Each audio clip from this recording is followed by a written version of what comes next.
It was a wild week in the stock market, but the S&P 500, stock symbol SPY, managed to finish higher.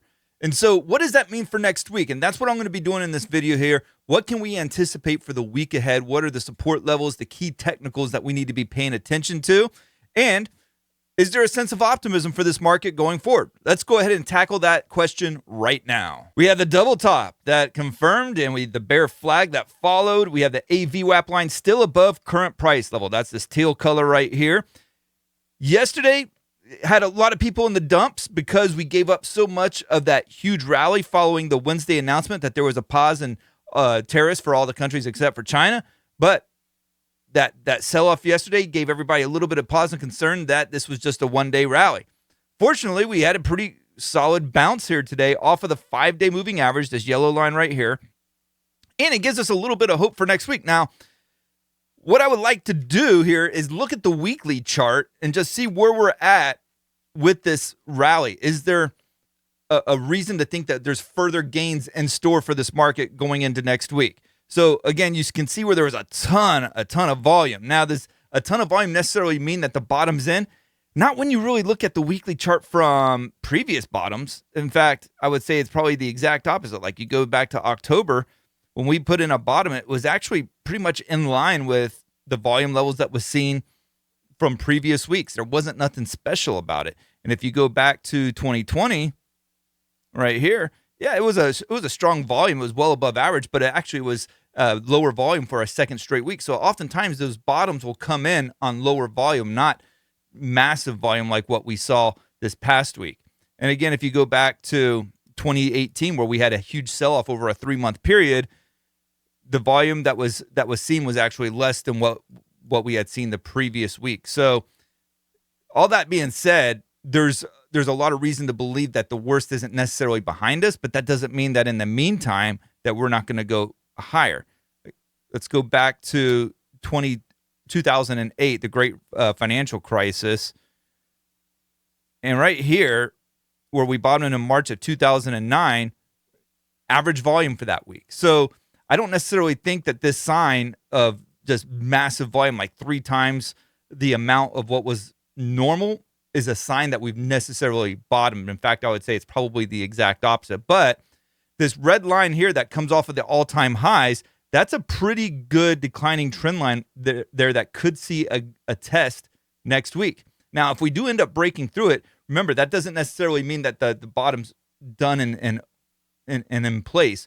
What I would say, too, and we saw this in 2022, you'll see oftentimes a flattening of the trend line. Doesn't mean that you don't see still sharp drops to the downside, but the rises or the dead cat bounces may be a little bit flatter on the trend line. So keep that in mind as well.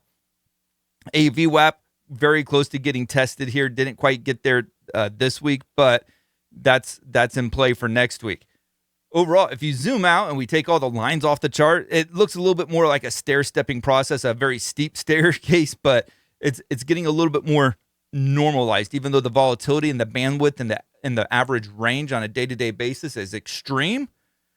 At least we're getting a little bit of a bounce here to show that there is counter rallies in this massive market sell-off.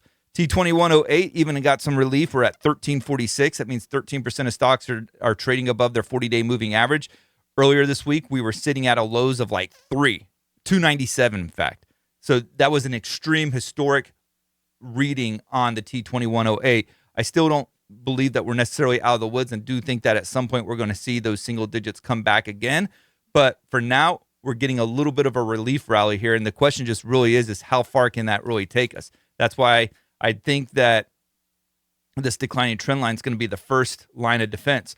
Does it get back up there? Now, that would mean for next week, we get back up to 551. That would be another 4+% for the market, almost 5%. So that there's a lot of room to run next week without actually breaking above the declining trend line. So if we start off the week like up 2 or 3%, don't necessarily think we're out of the woods.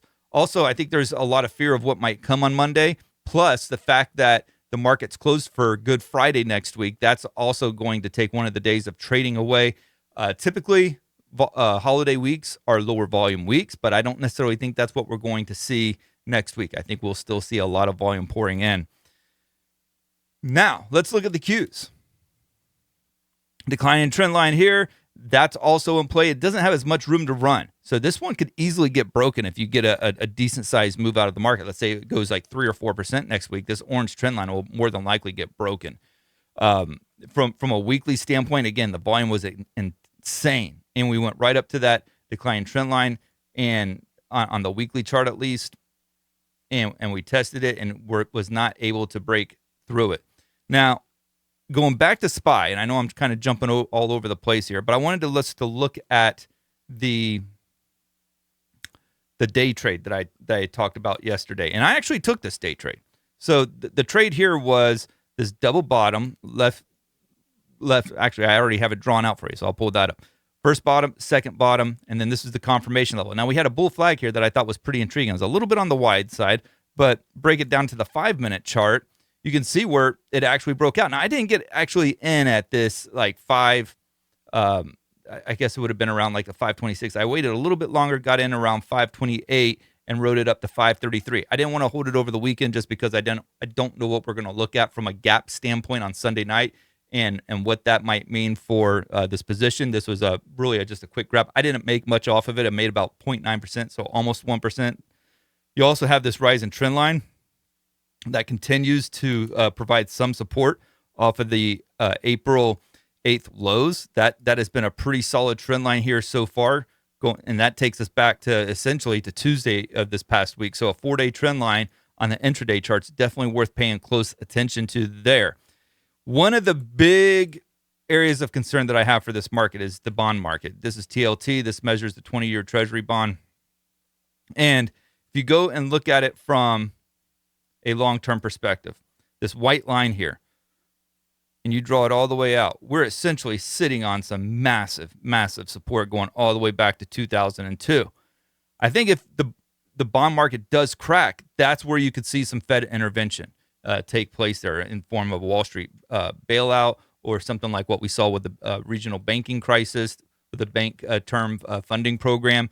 That's also something like that would be on the table. But that's where I think things could start breaking if we break this huge support level on TLT. That would be a bad sign because typically when a market's pulling back or market's showing significant selling pressures, bonds rally because bonds are considered like a safe haven for traders. And so they want to get in on that action. And so there's a risk there if we keep breaking to the downside here that the Fed's going to have to intervene. With all that being said, I continue to emphasize the fact that less is more in this market. I made 2 trades this week. In fact, I've only made 2 trades this month. The average retail investor is down about 38% on the year.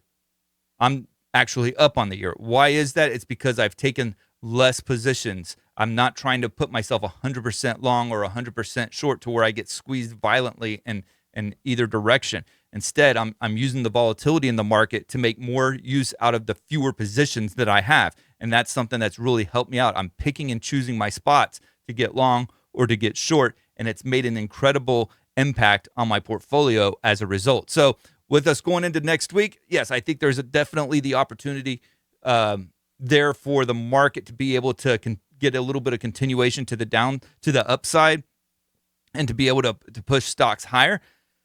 However, you have to manage the risk. That's not a guarantee. And so if it doesn't work out that way, you need to be ready to go ahead and get out of those long positions and out of those bounce plays that you might be trying to take on so that you can manage the risks, control the losses, and set yourself up for bigger profits down the road. If you enjoyed this video, I would encourage you to like and subscribe and let me know down in the comments below, what are your plans for next week? What do you think is going to happen? I would love to hear it and discuss with you in the comments. Thank you guys, and God bless.